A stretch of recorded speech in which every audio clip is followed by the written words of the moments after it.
ko lang po sa inyo yung scripture reading sa Titus 2:11 hanggang 15, sapagkat nahayag na ang kagandahang loob ng Diyos na nagdudulot ng kaligtasan sa lahat ng tao. Ito po yung yung verse natin. Ayan, memory verse natin yan sa anniversary natin kasi ang faith po natin, we have been saved by grace po, di ba? That's why, kaya ka po nandiyan dahil sa grasya ng Diyos o tayong lahat po. At sabi po diyan, ibig sabihin ng grace na yon, kagandahang loob ni Kristo, di ba? Ganun kabuti si Lord, kaya di ba? Kaya andito tayo. Sabi rin po sa 12, ito ang nagtuturo sa atin na talikuran ang makamundong pamumuhay. O yan, tinuturuan po tayo ngayon na dapat daw po, kung ang mundo gumagawa sila ng mga bagay na against sa Panginoon, dapat po tayong mga anak ng Diyos, hindi po natin yan ginagawa. At sabi diyan, at damdaming makalaman. Ano naman po yung damdaming makalaman? Ayan po yung mga sarili natin. Di ba? Ang sarili natin, gusto talaga yan. Sabi po sa Bible, gustong-gusto talaga ng flesh natin o ng katawan natin na gumawa ng masama. Di ba? Masaya tayong minsan, nung hindi pa tayo Kristiyano, masaya tayong nagsisinungaling, masaya tayong tinatawanan yung mga nasihirapan, pero naging Kristiyano na po tayo, hindi na po, di ba? At sabi rin po dito, at namuhay tayo sa daigdig na ito nang may pagpipigil sa sarili. Kasi hindi naman po natin maalis sa sarili natin na nakatira ka po sa mundo. Okay po, nakatira ka sa mundo, makikita mo talaga na ang tao po magulo talaga. Kaya nga po diba minakwento po ako sa inyo last time na may magulang po, sabi niya, ayokong pag-aralin yung anak ko kasi baka kung ano matutunan sa school. Diba, nahihirapan po sila, gusto niya mag-homeschooling nila yung anak niya. Kasi alam niya ba, kasi mayroon yung siya nakita na yung kapitbahay niya, hindi naman nagmumura yung magulang nun, tapos yung anak pag-uwi, nagmumura na po, di ba? Kaya ganun po kasi kagulo sa mundo. Pero tandaan nyo po, pwede po tayong mabuhay sa mundo nang may sabi nyo nga po, pagkokontrol. Ayan, ibig sabihin ng pagkokontrol, kapag may umaway sa'yo, magtitimpi ka, gusto mo sanang awayin o kaya sagutin po, pero hindi mo po yun gagawin kasi naisip mo, ay, Christian na ako.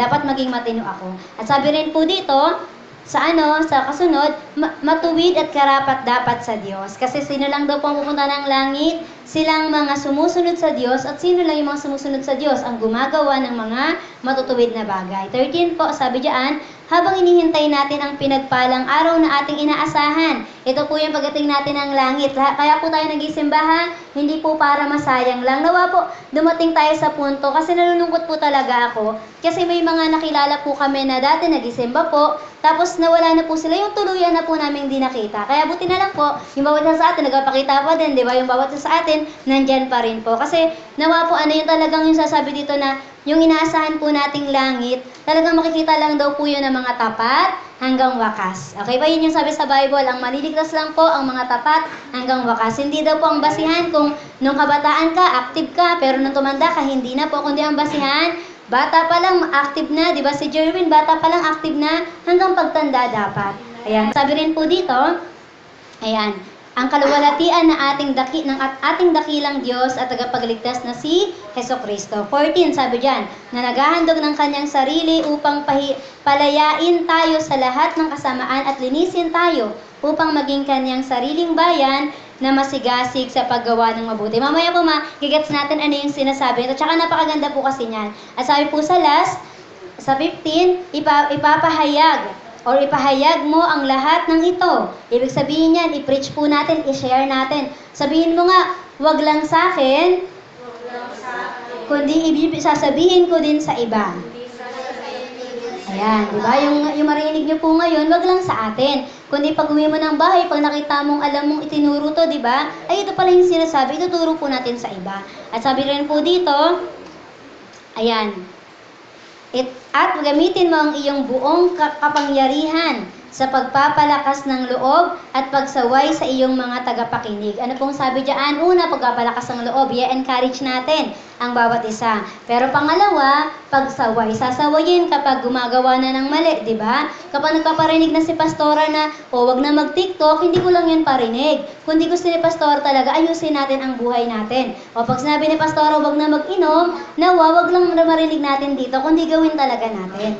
At sabi rin po dito, wag mong hayaang hamakin ka ni numan. Ayun po yung sinasabi dito na tandaan natin, sa pag-share natin ng Word of God, may mga magre-reject po, pero may mga tatanggap. Ayun po yung tandaan nyo ha, may magre-reject, pero may mga tatanggap. Ayun po kasi ang title natin ngayon, ang biyaya ng Diyos, ano daw po na nagbabago ng lahat. Ayan, sabi diyan, ang biyaya ng Diyos na nagbabago ng lahat. Kasi alam niyo po ba na, sabi kanina, di ba, dahil sa biyaya ng Diyos, kaya tayo naligtas. Di ba po, sino dito nagsabi na hindi niya pa nakilala ang Diyos, ligtas na siya? Hindi niya pa kilala ang Diyos, mabuti, maayos na ang buhay niya. Hindi po talaga. Makikita po natin ang difference. Makikita natin yung panahon na hindi ka paligtas, talagang may kakaiba. Parang may problema ako nung hindi ko pa nakikilala si Lord. Pero, parang naisip kong parang walang solusyon. Pero nakilala mo si Lord, may problema ka, pero lagi mo naaalala merong solusyon. Di ba po? Kaya ayan po ang sinasabi diyan na dahil sa grasya ng Diyos, nagbabago ang lahat ng bagay. Kaya nga po lagi niyo pong tandaan na kapag merong mga kayong kakilala na parang wala nang pagbabago yan, alalahanin niyo palagi dahil sa grasya ng Diyos. Diba? At sunod po, o biyaya ng Diyos. Kaya nga po sabi po dito, ang una na pag-aaralan natin, sabi diyan, ang biyayang ng Diyos ay bumaba sa atin. Sino po ang biyaya ng Diyos na bumaba sa atin? Walang ibang pangalan na ibinigay sa langit, sa lupa at sa ilalim ng lupa. Sino po yon? Si Jesus, di ba? Kaya that means po, alam niyo po ba, malalaman natin mapagbiyaya ang Diyos kasi binigay si Jesus. Meron po ba kayong narinig na Diyos na binigay yung anak niya, na talaga namang binigay ang buhay niya para sa atin? Wala po, di ba? Sino lang? Walang iba, kundi si Jesus lang. Sabi nga po, di ba, nung Christmas, naalala niyo po, sabi diyan, di ba, anong ginawa ni Jesus para patunayan na mahal ka niya? Bumaba siya sa lupa, di ba? Sabi nga sa kanta, you came from heaven, saan? To earth, to show the way. Ibig sabihin, ipakita yung daan. Ito yung daan papuntang langit. Sabi nga doon, from the cross to the grave, from the grave to the to the sky. Na ibig sabihin, mula doon sa pinanganak siya, napako sa cross, di ba? From the cross to the grave, talaga namang nilibing po ang Diyos natin. Pero sabi diyan, from the grave to the sky. Hindi po katulad natin mga tao pag namatay, sa langit na yon. Si Jesus, alam niyo po ba, nung namatay siya, nabuhay siyang na mag-uli. Pero sa ating mga Kristiyano, pag namatay ka din, langit ka talaga. Dahil alam mo po ba na yung kaluluwa mo, dalawa lang ang pupuntahan, langit o impyerno. Langit kapag tinanggap si Jesus, impyerno kapag nireject si Jesus. Kaya ano po ang biyaya ng Diyos? Sabi diyan, ito ay bumaba sa atin. Kaya nga po sabi diyan, the amazing thing about grace is that grace in the person of Jesus Christ came to us. Sipin niyo po yan na dumating. Hindi nga lang daw po dumating si Jesus. Ano pang ginawa niya? Kinasama ka niya. Kaya nga po yung sabi ko sa illustration sa inyo na napanood ko sa YouTube, yung babae nalulungkot siya. Anong ginawa ni Jesus? Hinahawakan siyang ganun. Pero wala naman siyang katabi, hindi niya nakikita. Pero bigla siyang na-uplift, bigla siyang na-encourage, bigla siyang sumaya. Hindi niya alam, bakit biglang may kakaiba sa akin? May warm siyang naramdaman na kumilos ang Diyos. Tapos meron pa po doon, nalulungkot na yung basurero kasi pagod na po siya buong magdamag. Pero maya-maya may tumapik lang sa kanya, pero wala, ano po yan, sa video na yun, kitang-kita si Jesus yung tumapik. Pero siya, tumitingin siya, may tao ba sa paligid niya? Hindi po yun multo na, yung sinasabi po na goosebump na natakot, hindi po ganun si Jesus. Pag naramdaman mo si Jesus, masaya ang pakiramdam na mararamdaman mo. Kaya pag pagod ka na, thank you po Jesus kasi kasama ka po namin. Kaya po sabi diyan, tandaan niyo po, sabi nga po kasi dito, itong sinasabi ni Paul na praise po dito sa Titus, sabi nga po diyan, ang Greek na sabi diyan, because in Greek literature, the God of the times would appear to save the people from from something. Madalas ang mga tao, lagi sila nagsasabi na kailangan namin ang Diyos kasi kailangan namin na magliligtas sa amin. Nalala niyo po si Aaron, anong sabi niya sa mga Israelita? Kasi sabi ng mga Israelita, nasaan na ba yan si Moses? Hindi namin alam kung buhay pa ba siya sa bundok kasi bakit po siyang bundok, di ba? Tapos ang kwento, 40 days and 40 nights na siyang nandun. That means 1 month and 10 days na po siyang hindi nila kasama. Kaya naisip na, baka namatay na yun sa bundok. Wala daw silang Diyos. Kaya sabi niya, gumawa tayo ng Diyos-Diyosan. Di naman po nagagalak ang Diyos doon, di ba? At sa atin nga, di ba, mula pagkabata po, ang na-culture sa atin, basta meron kang altar dyan, meron dyan ang Santo Niño, o kaya kung ano man, na mga imahe, sa isip-isip mo, sa loob-loob po natin, ay safe ako. Di ba, minsan kapag na-culture din sa atin, ng Kristiyanong Katoliko, di ba, ang sabi, kapag kaya may nila akong kanta may nag sa kabataan natin, Kristiyanong Katoliko, o Kristiyano naman kasi talaga ang Katoliko, kasi naniniwala sila kay Jesus, di ba? Pero sana naman, wag na yun yung gamitin mong kanta kasi hindi naman tayo naniniwala sa mga image lang. Sabi nga po, di ba, kahit si Mary na ginagawa ng Diyos-Diyosan, anong sabi niya? Baka pagtingin niya sa lupa, sasabihin, baka napapakamot siya, ano bang ginagawa ng mga tao? Bakit ako Diyos ng mga to? Hindi naman ako ang Diyos, di ba? At sabi nga po dyan, madalas tayo gano'n. O kaya pag nag-sign of the cross po tayo, iniisip natin, ay, ligtas ako. Marami pa ako nakikita pag nakasakay ako sa jeep, kailan lang maaalala mag-sign of the cross pag nakakita ng simbahan. Hindi natin alam, pagising mo pa lang, dapat maalala mo na si Jesus. Hindi nakita mo, ay, nakita kayo cross. Napag ganun ka lang, no, para ingatan ka ng Panginoon. Nawa, araw-araw po. Di ba? Pagising pa lang sa umaga, alam mong, I am saved. Di ba? I am secure. I am safe and secure. To the rock of all ages, to our Lord Jesus Christ. Kaya ganyan po ang Diyos nila noong panahon na yun. Ang dami pong Diyos sa Greek. Si Zeus. Sino pa? Si Athena. Yung Zeus pala ng water, ng air. Di ba? Kung sino-sino po ang Diyos nila. Pero lahat ng yon kaya ni Jesus. Kaya niya i-control ang tubig, ang lupa, kahit nga po ang buhay natin. At sabi diyan, but Paul is saying, Christ did come, ano daw? To save the people from something. And that was to save the people from their sins. Malinaw. Malinaw po ang sinasabi. Saan ka ililigtas? Mula sa iyong kasalanan. Bakit ka nagkasala? Alam niyo po ba ang history? Baka meron nagsasabi dito, wala pa tayong kasalanan na ang history dahil nga po kay Adan at Eva, di ba? Pero hindi time to para sisihin natin sila. Kasi ang ginagawa mo ngayon, ikaw ang gumawa nun. It is under your control. Kaya ililigtasan ni Lord sa kasalanan dahil sa bagay na yon. At sabi diyan, not just for the people of the time. Tandaan of that time. Hindi lang yung time na yon, hindi lang Old Testament, hindi lang po New Testament. Hanggang sa panahon natin ngayon. Hindi mo masasabi na si Jesus dumating siya 2,000 years ago, siguro para lang po doon sa mga tao noon. Ngayon po kami, hindi na po para sa amin, hindi po. Para sa atin pong lahat. At sabi rin po dito, but for the people of all times, sabi yan, Jesus coming down to us over 2,000 years ago. Kaya nga po sabi nga dyan, no, still has the amazing power of grace to save you. Kaya saan ka maliligtas? Sa biyaya ng Diyos, di ba? Lagi niyo pong dandaan yan, saved by grace. Kaya pag nagtanong, kaya yung mga tao dito ha, kung wala magtatanong yung pastor, pumunta kayo ng ibang church, o kaya makikijoin kayo. Sasabihin sa inyo, ikaw ba, ligtas ka na? Di ba biglang yung mga tao lalapit sa altar kasi hindi sa sure kung ligtas siya kasi alam niya, pag uwi ko ng bahay kasi hindi naman si Jesus yung Diyos ko. Kaya maraming ganun, di ba po, nagisimba naman sa isang simbahan, pero lalapit pa dun pag nag-altar na calling. Hindi naman po yun masama. Kasi kung ikaw alam mo po sa sarili mong hindi ka talaga totoo, nagkataong may ganun talaga, praise God kasi inaalala ka ng Diyos. Pero tandaan nyo po, itong huwag niyong kakalimutan. Kung mahal mo ang Diyos, tinanggap mo ang Diyos, you have been saved by grace. Sa grasya po ng Diyos. Hindi ka mapapa-question na, niligtas ba ako ng Panginoon? Tandaan mo lagi, niligtas ka niya. Naintindihan? Ang Diyos hindi nagbabago, tayo lang po ang nagbabago. Kaya nga tandaan niya, sabi sa topic natin, di ba, ang biyaya ng Diyos na nagbabago ng lahat. At sabi rin po dito, one man said something so good. Ito daw po, grace is the one word summary of God's saving act in Christ given freely to sinners who believe. Hindi daw po nababayaran. Tandaan niyo po hindi nababayaran ang kaligtasan. Well, kaya nga alam niyo po, kilala niyo po si Martin Luther. Alam niyo po ba na meron siyang isa po siyang monghe. Yan, pag sinabing monghe, naglilingkod po yun sa Diyos, di ba? At alam niyo po ba, nagulat siya na bakit yung mga simbahang katolika, wala po akong pinaparinggan, ito lang po ay nabasa ko, di ba? Sabi niya, bakit ganun? Sabi nung pari doon, kapag daw naglagay tayo ng marami, kumara, dadaan po mamaya yung di ba, offering bag. Pag naglagay ka daw ng mas marami doon, mas maliligtas ka. Nagulat siyang, ganun ba ang kaligtasan? Depende sa dami ng pera mo. Ano yung mga walang pera, di hindi na po ligtas.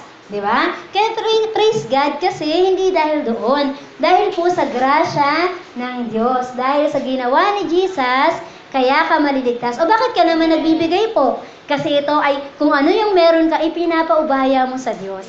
Diba? Kung ano yung meron ka, Lord, ikaw po ang bahala sa akin. Diba? Hindi yung tatanungin, ay tinanong kasi kung naligtas na pala ako, bakit pa ako magbibigay? O bakit pa ako hihingi ng tawad kung pinatawad na ako? Kasi yan ang act of your humility. Pinapakita mong suso. Bakit pa kami magsisimba kung binigay na ni Jesus yung buhay niya? Kasi it is our act of humility. Kasi alam niyo po, kapag wala po tayong service, wala tayong simba.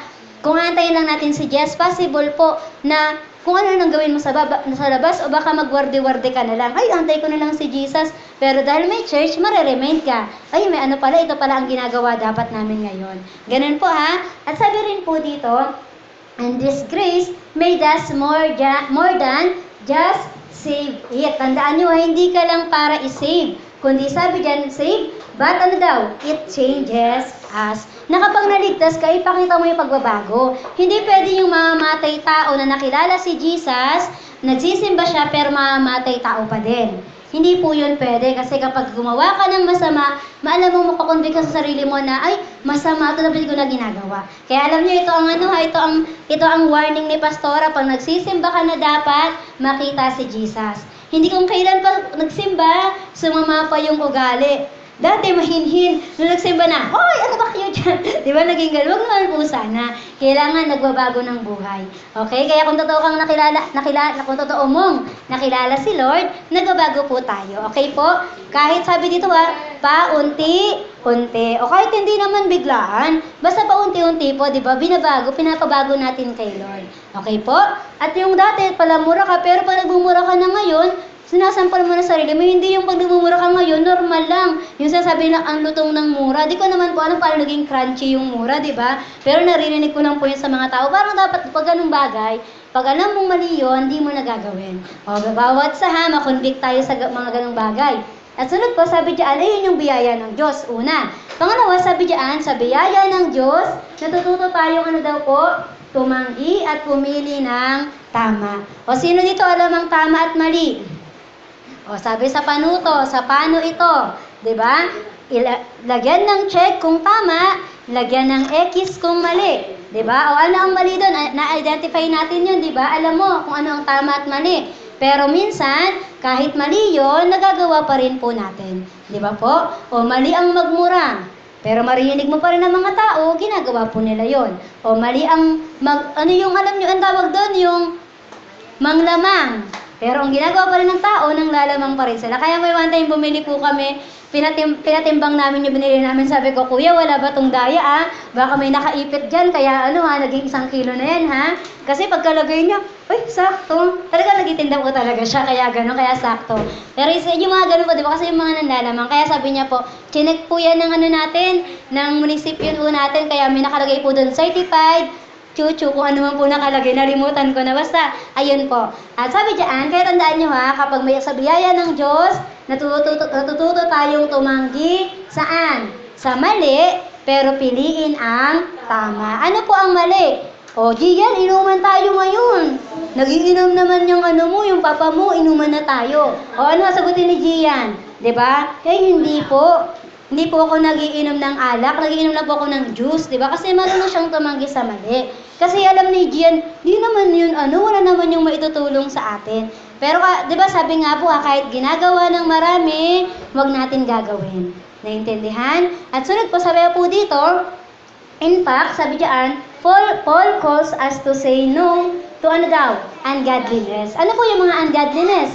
Ibig sabihin, hindi makadiyos yung mga bagay na alam natin pong mali, di ba? Sabi diyan, to worldly passions. Ang mga worldly passion, ito po yung alam nating, alam nyo, hindi naman po masamang tayo, yung gawin natin yung ginagawa, yung magsaya po, di ba? Hindi yun masama. Dito sa church, nagsasaya rin po tayo, pero wag naman daw po tayo makisama. Hindi rin naman masama na magdamit ka, pero kung alam mo yung damit mo, napakaikli na yun, di ba? Kaya kung nilalamig ka na, wag ka na magka-crop top, pag-jacket na Ayun, wag na mag-short shorts, di ba? Naalala ko po kasi si Bong Saking, yung pastor po ng CCF, sabi niya, wag yung sisihin yung mga naglusot ng mga maikling damit.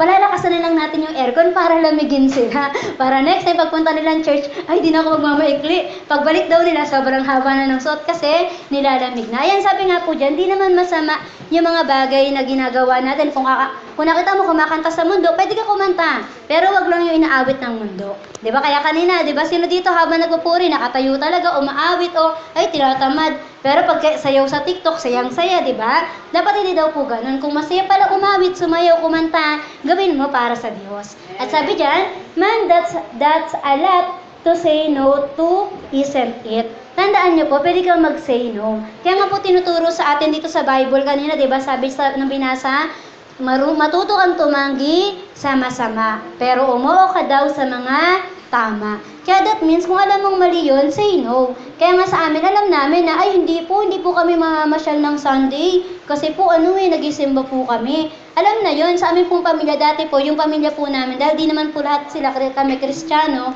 may time po talagang Sunday ang outing namin. Pero kung nakikita nilang Sunday yung wala po kami. Kasi una si Lord, mahal namin ang pamilya namin, pero mas mahal namin si Lord. Paano kung sa outing na yun Sunday, di kami nagsimba na pahamak pala?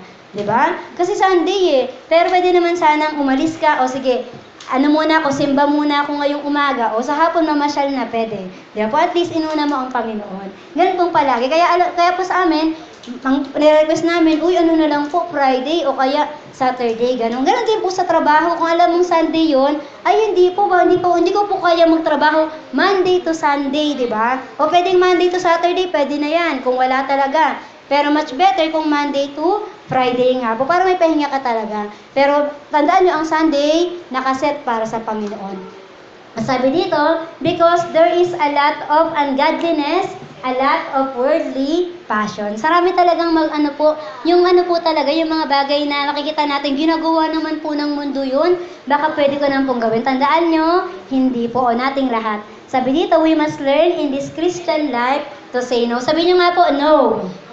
Yes. Say no sa mga bagay na mali at say yes sa mga bagay na tama. At sunod po, ito sabi dyan, I love what Francis Otto, hindi ko mabasa yung pangalan, ayun naman po yung spelling, di ba? Sabi niya dito, sabi dyan, we are surrounded by a world that say no to nothing. Ayan, when we are surrounded by this sort of mentality, then suddenly to be told that in Christian life, there is to be this strong, sabi dyan, negative aspect of saying no to things and no to self. Sabi dyan, it must seem hard.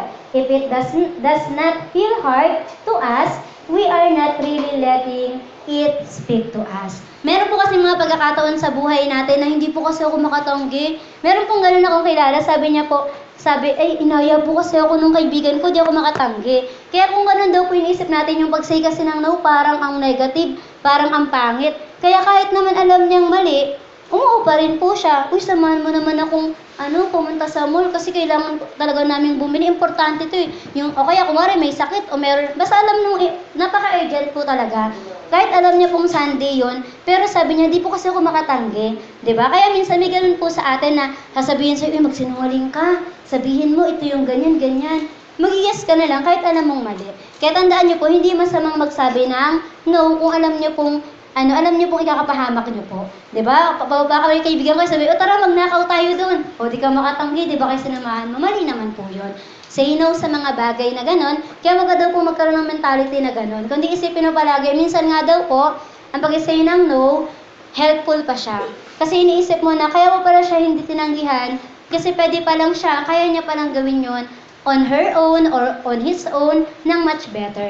Pero minsan, di ba, tayo daw po, lagi na lang, meron din po ako narinig na sabi, kaya yan nandyan kasi may inaasahan. Pero minsan po pala, kapag natin sila, yung hinayaan natin sila, nag-no tayo sa kanila, makikita natin kaya pala na mag-stand. Kaya pala, the best pala yung kayang gawin. Di ba po? Kaya sabi rin po dito, let us be a people who says, no to the things we need to say no to because we want, to be a people who are using God's grace to do what is right. Tandaan niyo pong palagi yung bagay na yun na to do what is right. Dahil daw po sa grace ni Lord. Oo, hindi mo kaya on your own, but thank God kasi may grace siya. At sabi rin po dito, but let us also be people who say yes to the right things. O maging people ka naman daw po na nagsasabi ng yes. Kung sabihin ni Pastora, ikaw naman ma-assign sa opening prayer dito. O ikaw naman mag-scripture reading. Pwede ka naman mag-say yes kasi hindi ka naman po mapapahamak sa pag-yes mo, di ba, sa bagay na yon. At alam mo that is the right thing. O pag sinabing, ikaw naman yung magturo, o ikaw naman ang mag-share, o ikaw naman ang tumulong sa kanya, o yung mga bagay na yon, that is a right thing po. Sabi po dito, the Christian life is not just about denial, it's about obedience. Hindi po lang laging dinideny, di ko kaya yan. Ay, ano na po, kasi mahina po ako. Hindi po ganon. Kundi sabi doon, it's about obedience. Sabi diyan, to being self-controlled. O ano yung self-control? Tinuturo yan sa atin, di ba? Pag Christian na, meron ka ng self-control. Ibig sabihin po, bakit po sa atin Christian, kailangan may self-control po tayo. O self-control, we are controlled, di ba, ng Holy Spirit. Kasi po, may mga pagkakataon bilang tao, may mga times po talagang in a negative way. Kung po yung galit. Pag wala po tayong self-control, pwedeng mawasak po yung mga kasama natin, o kahit yung tahanan, di ba po? Yung bagay na yun, sabi nga po, di ba, ang galit ba, nawawala ba yon? Hindi po ha. Kahit Christian na po tayong lahat, may galit pa rin tayong nararamdaman kasi part ng emotion yon. Pero praise God, dahil naging Christian ka, may self-control ka na. Diba? Na kaya mo nang i-control kahit nakakagalit yung sitwasyon, kasi nakakainis po ng po sila, ng lamang po sila sa akin. Pero dahil Kristiyano ka na, nakokontrol mo ng maayos na hindi ganyan yung paghihigante. Dapat hindi ako yung maghihigante sa sarili ko, kundi tutulungan ako ng Diyos. Sabi rin po dito, to living upright in the place where we are called to. Na kung nasaan ka ngayon, kumilos ka daw po o mamuhay ka ng tama. Kaya nga po, di ba tayong mga Christian, nasabihan po tayo na Christian, sisimba-simba, pero masama po ugali, di ba? Kaya yung mga kabataan natin dito, di ba? Parang kumari, nagisimba na kayo. Kung hindi Christian ang mga nanay at tatay nyo, pagdating nyo naman sa bahay, maging mabait kayo. Hindi yung, saan ka galing? Bakit gabi ka na? Sa church! Di ba? Galit ka pa. Di ba? May ganun po nga nagkwento sa amin nun. Sabi, bakit ganyan? Tapos nakikipagdadabog ka pa, di ba? Hindi po pwede yung ganun. Kailangan kung sa church ka nang galing, di ba? Nakilala mo si Jesus, nagbabago ka na. O, Crisalyn, hugasan mo nga yan. Opo. Hindi yung, apo! Hindi yung galit, di ba? Kundi, opo, mahinahon, masaya. Ganun dapat. Para naman makita nilang, ay, sa church nga talaga galing to si Ferdy. Kasi ang cute niya tumawa, hindi joke lang. Kasi sumusunod na siya. Dapat ganon. Diba? Yung para sabihin ng mga magulang nyo, sige, simba kayo lagi. Hindi marinig namin, di pinayagan. Kasi daw po, nasagot daw po sa magulang. Doon nalulungkot po kami. Kaya isipin nyo, live upright, diba? Ano tinuturo sa church? Ang turo ba namin dito? O kayo, pag uwi nyo ha, maging masama lahat ugali nyo sa bahay. Di ba? Hindi naman po ganun tinuturo natin. Kaya maging maayos po tayo. Pakita natin may Jesus. Para pag in-invite mo sa anniversary, punta ka ng anniversary. Matutuwa sila, sasama sila kasi, ay, saan ba yung church mo? Nang sa gayon, malaman ko rin yung tinuturo dyan, di ba? Kasi bumabait tong anak ko di ba? Dapat ganun po. Kaya sabi rin po dito, sabi dyan, if Jesus is our Lord, tandaan mo ha, if Jesus is our Lord, if He has extended His glorious grace to us, then we should want to live for Him in the age, sabi dyan, He has called us to. Na kung si Jesus, di ba, nag-extend ng glorious na grace niya sa atin, ganun din po ang gagawin mo. Nababuhay ka na by the grace of our Lord Jesus Christ. Okay po? At sabi rin po dito, we must be very talagang maging maayos ka po, sabi niyan, about all the requirements of grace. If anyone says that what we do earns God's love, that is legalistic trash. Pag sinabi po sa atin na ikaw, bago mo maramdaman na mahal ka ni Lord, Gian, basa ka ng 30 na chapter ng Bible.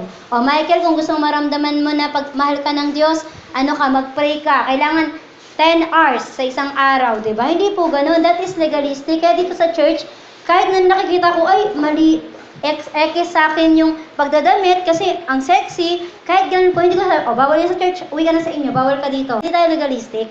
Ninaantay po natin lahat na mabago ng Diyos. Alam niyo po, darating ang time, kayo mismo, hindi na po kayo magpapa-Bible reading, kung saan na kayo magbabasang Bible.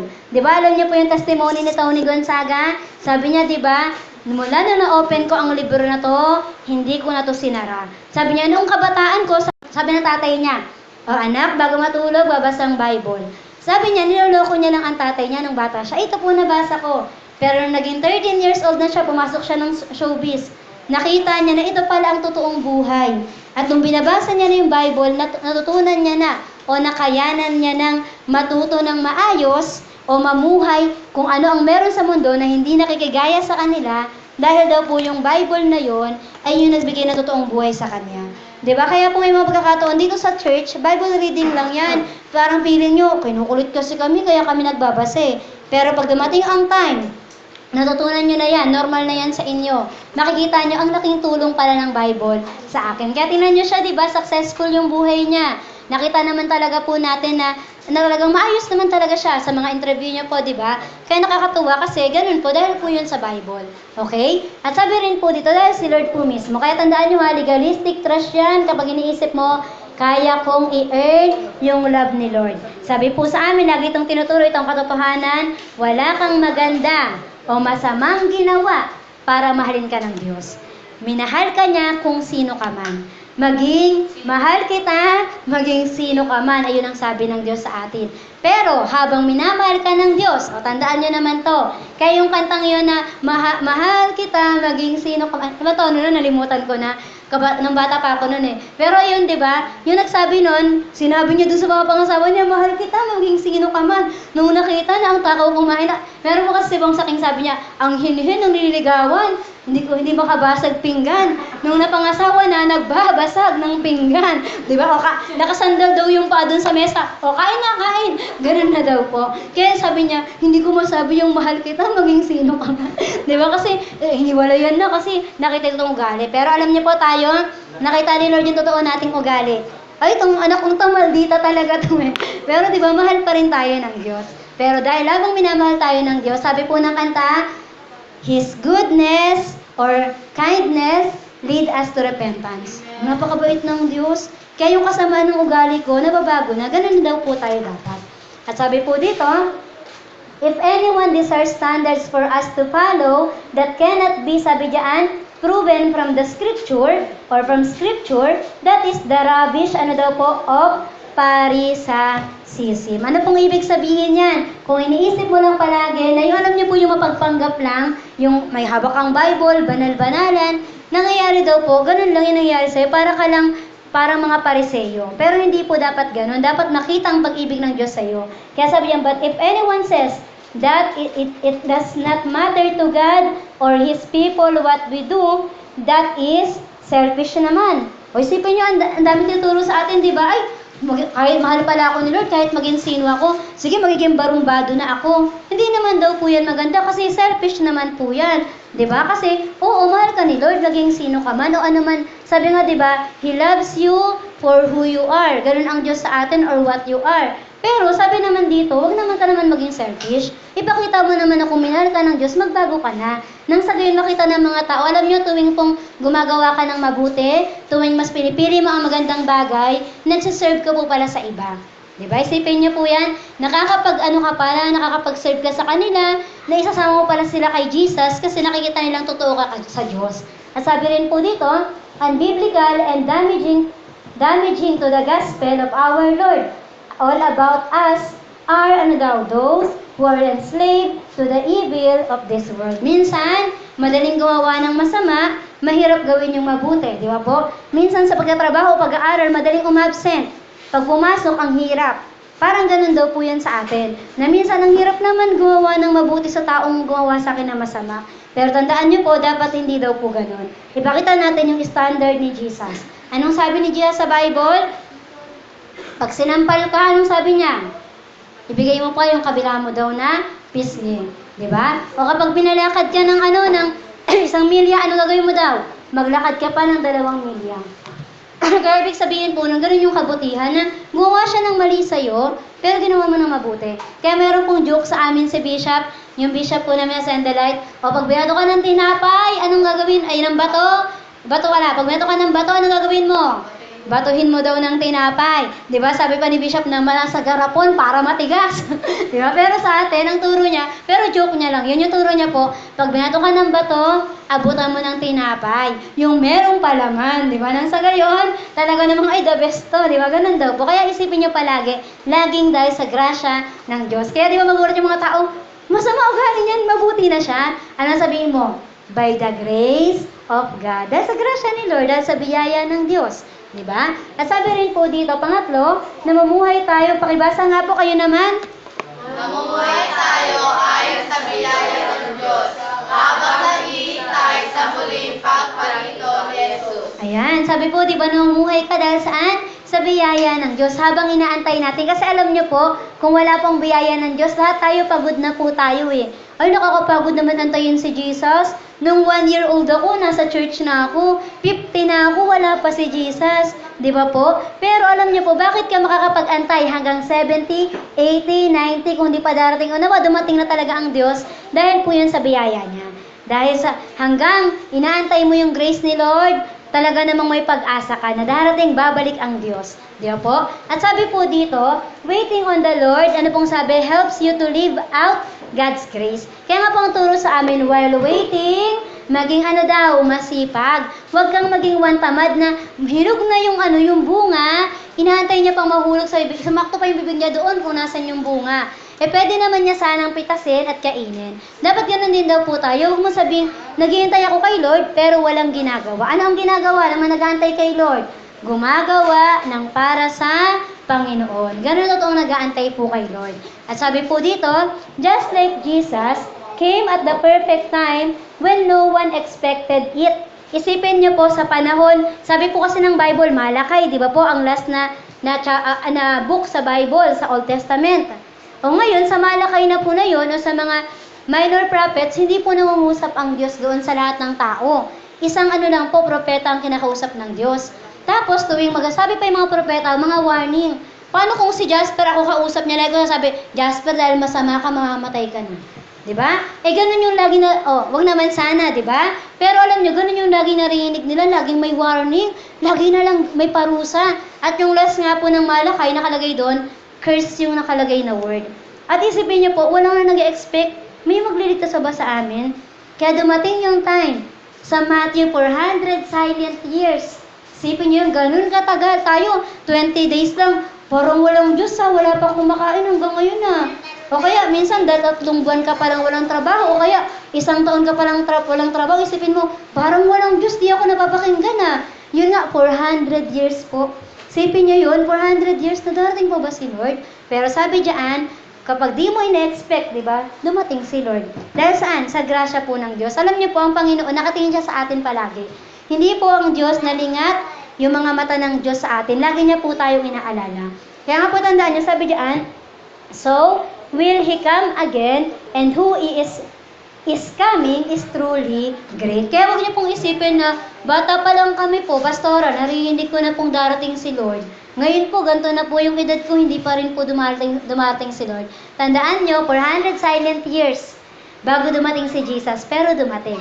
Diba? Sabi nga po ng Bible, though it tarry, kung mag-antay ka man, parang isipin mo man, ang tagal lang inaantay ko. Sabi diyan, but it will surely come. Darating din po. Di ba? Isipin niyo yung parang, Lord, ang tagal naman po ng mga pangasawa ko, 50 years old na po ako. Di ba? Pero though it tarry, it will surely come. Kung ito ay kalooban ng Diyos sa iyo. Kaya si Jesus, dumating siya at babalik po siyang muli, Kaya sa kanta kayo na, sabi doon, He died, He rose again, He come again, at saka ano pa?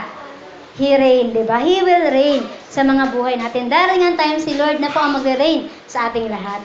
At sabi rin po dito, the same grace that came and saved you. O sa lahat sa atin, kung sino yung grace na yun, si Jesus, na dumating at nagligtas sa atin, is the same grace that is coming again. Babalik siyang muli, di ba po? Kaya po, meron man nagsabi na, I will return, I shall return. May nagsabi man ng ganon, pero si Jesus, yung sinasabi niya pong babalik siya, totoo po yun. Sabi nga dito, knowing something that is going happen will usually change the way you prepare. Kaya isipin niyo po, kung alam mong may inaantay ka, ano pong gagawin ng taong nag-aantay? Naghahanda. Di ba po? Kung alam mo may darating akong bisita, lininis ka talaga ng bahay mo, kung ano yung makikita mong talagang dabe sa pagkain, itong paghahandaan mo, ganun din po sa atin. Kung alam mong darating si Lord, hindi ka pa prente-prente. Hindi kayong, ay siguro pwede naman akong gawa ng masama ngayon, kasi wala pa naman si Jess, tsaka parang di mo nagdidilim yung paligid, parang hindi pa mag-rapture. Tandaan niyo po, ang taong handa, o ang taong inaantay si Jesus, laging handa. Ibig sabihin, you are ready, di ba? Prepare ang buhay mo para sa Diyos. At sunod po, sabi rin po dito, pang-4, hanggang 5 lang naman po yan, ang pagkaunawa sa lawak, o ito malalaman mo ang grasya ng Diyos, sabi yan, ang pagkaunawa sa lawak ng biyaya ng Diyos ay tumutulong sa atin na isabuhay ang ating pananampalataya. Alam mo, bakit ka nagkakaroon ng karunungan? Dahil yun sa grasya ng Diyos. The grace of our Lord Jesus Christ be with us all. Kaya isipin niyo pong palagi, bakit yung mga tao, yung mga Kristiyano, Bakit kahit may masamang nangyayari sa kanila, naglilingkod pa rin sila sa Diyos? Alam niyo ba kung bakit?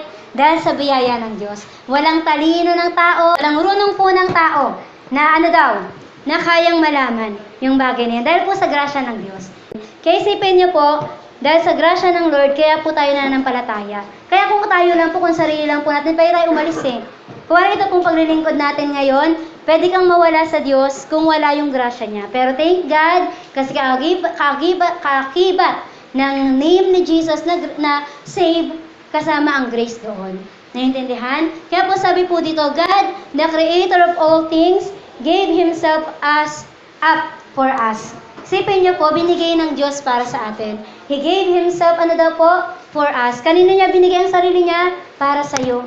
Para sa bawat isa po sa atin. At sinasabi po dito, yung sabi niya, He paid the debt. Sabi diyan, He did not own. Isipin niyo, walang kasalanan si Jesus, pero anong ginawa? Siya ang nagbayad. Ako ang may utang, pero siya ang nagbayad. Ano ang pakiramdam pag may ibang nagbayad sa iyo?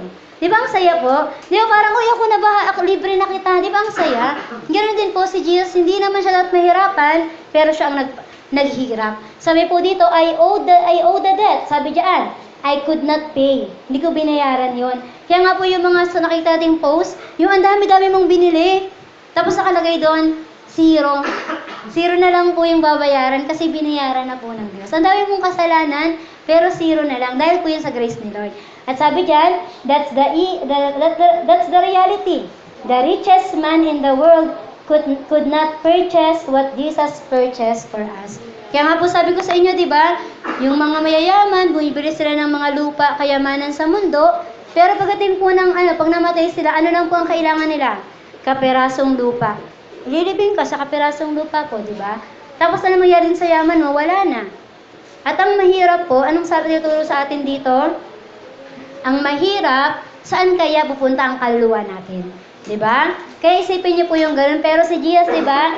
Kahit ano daw nga pong yaman, kaya kung bilhin yung simbahan niyo, pwede niyo pong bilhin yung simbahan.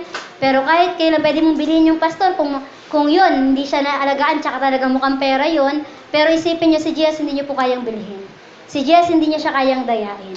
Kaya ganun din po kasi yung lahat ng yun, grasya lang ni Lord. Kaya meron po sa Bible, si Apostle Paul po kasi nagpapagaling siya. Tapos may isa pong lalaki, nalimutan ko na po yung pangalan, pero andun po yun. Ayoko lang magbanggit, baka magkamali ako. Sabi niya, isa po siyang sorcerer o yung parang nag-undergo ng witchcraft. Sabi niya, bakit ang makapangyarihan mo? Babayaran kita para magkaroon ako ng ganyang kapangyarihan. Anong sabi sa kanya? Nila Apostle Paul, hindi na babayaran ang kapangyarihan ng Diyos. Ganon din po, ang grasya ng Diyos hindi na babayaran. And in that grace nga po nagpapatuloy tayong maglingkod sa Diyos. At sabi rin po dito, Jesus took that ransom for Himself when He went to the cross to die for our sins. Anong ginawa ni Lord? Dahil sa daw, yung ransom na yon, kung wari, ano yung ransom para sa atin? Kapag may kinidnap, kapag may kinuha, di ba? Para ma-redeem mo yun, nakuha mo ulit, magbibigay ka ng ransom money. Kay Jesus, ganoon po ang ginawa niya para yung kasalanan mo mawala yan sa'yo, linisin ka ng Diyos, di ba? Si Jesus ang naging ransom para sa lahat. Kaya sabi nga po, di ba? We owe God our very life for our sin. Isipin niyo po, yung mga nagsasabi pong utang ko sa Diyos ang buhay ko, totoo po yun. Di ba? Hindi po natin pag may-ari ang buhay natin, sa Diyos po yan. Pero tandaan nyo, hindi siya yung master na monster. Bakit po monster? Di ba minsan yung mga tao, binili na kita ha, paglingkuran mo, kung magpakahirap ka para sa akin. Hindi po. Si Lord, si Jesus, binili na kita, maging malaya ka. Mabuhay ka ng masaya, di ba? Para sa Diyos. Ganun po yung sinasabi ni Lord. At sabi nga po diyan, but Jesus said, no, this one is mine. Akin na yung anak kong yan. I have paid his debt with my suffering, with my death, and my resurrection. He owns nothing. Sabi nga rin po dito, sabi rin po also diyan, si Jesus, nung binili niya tayo o tinubos niya tayo, nilinis niya rin po tayo. Kaya nga po, sige, next ko na po yan. Ayan po kasi yung tungkol diyan. Remember, if you are in Christ, then He gave Himself up for you. Isipin niyo po yan, si Lord na po ang nagmamay-ari sa iyo. He ransomed you, purified you, and bought you. You are truly His. Kasi yun po yung nasa 2 Peter 9-10, na ikaw daw po ay pinili ng Diyos, ikaw po ay nasyon na kung saan para sa Panginoon. Ang ano nga po dyan, ang version dyan sa English, peculiar people. Ano po ibig sabihin ng peculiar people? Ito po yung tao na kakaiba. Yung tao na parang, bakit ganun? Nabubuhay ka sa mundo, pero kakaiba. Pero hindi yung kakaiba na ayaw mong lapitan, ha? Yung peculiar people na yon, yung taong kakaiba, pero gustong-gusto mong lapitan. Kasi ganun po si Jesus sa atin. Kaya tayo, di ba, sino daw, sabi, pag may mga nagtitestimony, ano pong sabi nila? Nung nakilala ko si Jesus, hindi na ako umalis sa Kanya. Nung nakilala ko si Jesus, nakita kong napakabuti niya. Kaya ganun din po nawa ang mangyari sa atin. Kaya sabi diyan, Jesus will love me forever. Ito po kasi verse, kanta po ito, hymnals, kung narinig niya na po yan. Sabi diyan, Jesus my Lord will love me forever. From Him no power of evil can sever. Sabi diyan, He gave His life to ransom my soul. Now I belong to Him. Kayo na po tayo belong, you belong to Jesus. Diba? At sabi niya, now I belong to Jesus, Jesus belongs to me. Dahil belong ka na kay Jesus, siya na. Parang minsan meron pong nag-testimony na wala pa akong family, pero nakilala niya po si Jesus, nagkaroon siya ng pamilya. Alam niyo po anong sabi niya? Jesus is my family. Diba? Na alam niya kasi pagdating ng langit, pamilya talaga ang turing sa kanya ng Panginoon doon. At kahit nga po nandito pa lang tayo sa lupa. Kaya sabi niya, not for the years of time alone, but for eternity. Kaya nga po sabi diyan, tandaan niyo po magkaroon daw po tayo ng zealous. Ano ibig sabihin ng zealous? Ito po yung taong, yung sinasabing walang makakapigil sa kanila. Diba? Yung mga tao, kaya po nilang gumawa. Kaya kong pumatay para sa pamilya ko. Narinig niyo po yung ganun sa pero mali po yun, ha. Huwag niyo pong gagawin. Yan yung mga zealous na tao. Pero nawa tayo po, hindi sila selos, kaya pinatay, ha. Kundi kasi, kaya kong gawa ng gantong bagay. Kasi yung alam niyo po yung talagang sila, yung talagang gustong-gusto nila. Gusto ko, protektahan to, maingatan to. Pero tayo magkaroon tayo ng zealous. Diba? Magiging matapang ka sa paggawa ng mabuti. Kasi walang talo sa paggawa ng mabuti. Sabi yan, have in mind always, each and every day. Araw-araw, pagising mo sa umaga, ang nasa mindset mo, gagawa ko ng mabuti, at talagang si Lord yung mangunguna sa akin. That Jesus came down to me when I could not come to Him. Sino unang nagligtas sa atin? Sino ang unang lumapit? Si Jesus. Hindi po kayo talaga ang naghanap sa Diyos. Diba? Ang totoo, hinanap ka ng Diyos. Diba? Bakit? Paano mo nalamang hinanap ka ng Diyos? Ako po, nagpunta pa ako simbahan. Naghanap po ako naman sa simbahan. Hindi. Alam mo bakit mo nalaman na hinanap ka ng Diyos? Bumaba ang Diyos sa lupa para ipakita ang pag-ibig niya sa atin. Ayun po yung pinakauna. At sabi diyan, hindi ka lumapit sa Diyos, pero lagi.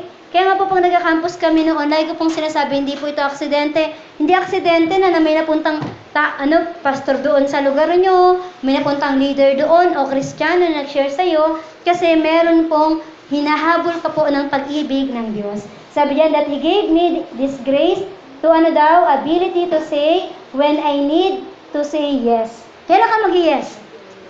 Yes, Lord, kapag gagamitan ka ni Lord sa paglilingkod. Yes, Lord, kapag sinabi ng Panginoon sa iyo, tanggapin mo ako, di ba? Say yes. Lord, tinatanggap po kita bilang aking Diyos at tagapagligtas. When I need to say yes, and I am waiting, sabi diyan, waiting till He comes back knowing what He has done for me. Sipin niyo po yan, darating ang Diyos. Di ba yung mga tao, totoo po ang Diyos, nakilala ko po ang Panginoon, siya po ang nagligtas sa akin. Dahil sa testimony na yun, naniniwala po ang maraming tao. Sipin niyo po yung gano'n na, malay niyo po ang buhay para natin testimony to sa iba. Kaya it's time to share. Share po natin si Jesus sa kanila. At sabi nga po, what He has done for me, sabi niya, knowing what He has done for me by coming for me, ransoming me, purifying me, and I am His. Sa iyo, sa atin ang Diyos. Kaya sabi nga po diyan, sabi sa last na natin to, dahil nga po sa biyaya ng Diyos, ano nang gagawin natin? Ipapahayag na daw po natin ang salita ng Diyos. Ayan, sa pamilya po ba natin, na-share natin si Jesus? Nasabi na po ba natin sa kanilang Jesus loves us? Di ba po? Nasabi na po ba natin na dahil po sa Panginoon, kaya tayo nagbabago? Di ba? Sabi diyan, dahil ito ang bumabago sa lahat. Gusto niyo po ba ng pagbabago sa mundo? Sabi doon, di ba? Sabi po sa AP, sa mga teacher ng AP, di ba? Ang tinuturo nila, saan daw po magsisimula ang pagbabago? In a small unit of family. Alam nyo, sabi nga, tapos meron pong nagsabi, saan magsisimula ang pagbabago? Sa atin. Di ba? Gusto mo magbago ang nanay at tatay mo? Gusto mo magbago ang mga anak mo? Gusto mo magbago ang lolo at lola, tito at tito mo? Ikaw ang unang magbago. Di ba? Kasi alam mo, kung ikaw ang unang magbabago, makikita nila na ipinapahiyag mo ang biyaya ng Diyos sa buhay mo. Kaya minsan po, sabi nga po sa Romans, di ba? Kapag masama na ang tingin mo sa kapwa mo, it's time for you to change. Ikaw na ang magbago kasi that means ikaw na yung may maling pag-iisip. Kaya alam nyo, oo, hindi mo mababago ang pamilya mo. Pero kung ikaw mismo magbabago ka, meron pong ganun eh. Napakabait kasi ng batang yon, kaya yung magulang niya na masama yung ugali, pag nasa tayong bata, ang bait-bait, alam niyo po, nagbago. Yung dati na mag-asawa pa lang sila, wala pa yung baby, yung anak nila. Ano ba, ganyan-ganyan, sigawan po sila. Nung dumating yung anak nila, napakainin ng bata. Kaya natutunan po nung mag-asawa na maging mainihin, kasi ganun yung anak nila. Kaya isipin niyo po yung ganung pagbabago sa bahay niyo, di ba? Na ikaw inaaway ka, pero sumasagot kang maayos, doon po makikita ang biyaya ng Diyos sa ating lahat. At sabi nga po, di ba? Sabi diyan, stop declaring, wag daw po natin na stop yung pag-declare ng glorious grace ni Lord. Sabi yan ni Paul, sabi yan, do all this with all authority. With all authority.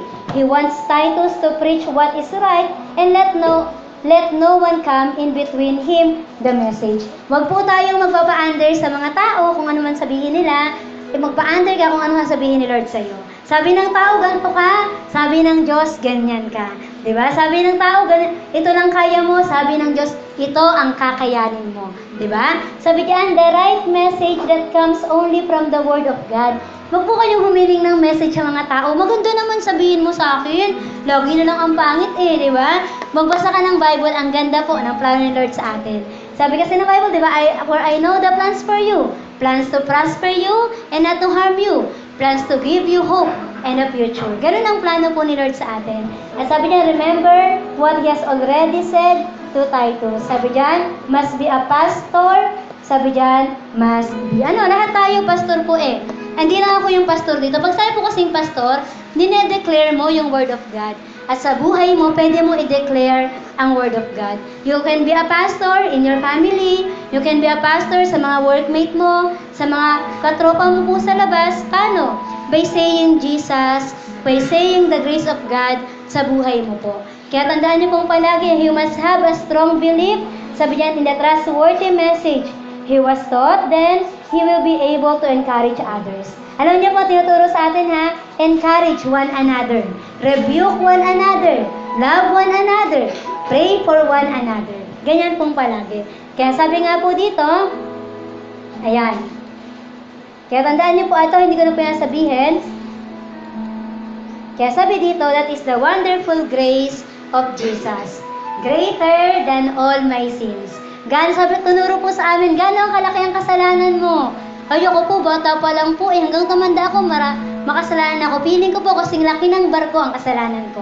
Ano pang turo sa amin sa 1-to-1? Kung kasing laki ng barko ang kasalanan mo, kasing lawak naman ng karagatan ang pag-ibig po ng Diyos. Isipin niyo yan, na parang ikaw isipin mo, kasing lawak ng karagatan, so that means, ganun ako pinatawad ng Panginoon. That is how wonderful Jesus is.